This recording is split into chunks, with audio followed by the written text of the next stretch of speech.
Tibetan children are routinely separated from their families and sent to residential schools. Uighurs in Xinjiang face even more severe repression. The Chinese government is the immediate perpetrator of those crimes. Minority rights are human rights, and UN institutions have largely failed minorities. The recent report by the Special Rapporteur on Minority Issues has once again put the spotlight on the discrimination many minorities face in the world today. Discrimination, the report highlights, is the result of both state policy and international indifference. Discrimination against Tibetans and Uighurs in China illustrates this.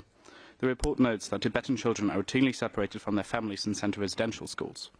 These schools are part of a broader policy that seeks to sinicize the Tibetan population, eroding its unique religious, linguistic, and cultural identity. Uighurs in Xinjiang face even more severe repression. A 2022 UN report has noted serious human rights violations against the Uighur population, including forced labor, systemic sexual violence, and eugenics programs. In Xinjiang, cultural destruction is a defining part of the modus operandi of state institutions. The Chinese government is the immediate perpetrator of those crimes. However, the international community and UN bodies enable them.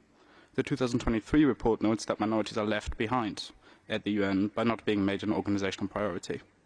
Minority rights are human rights, and UN institutions have largely failed minorities. Madam Vice President, the UN's approach toward minorities creates a vacuum in which the violations against Chinese minorities are situated.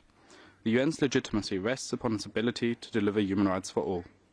Both the UN and its member states must bolster their efforts to hold states accountable for the human rights violations they commit against their populations.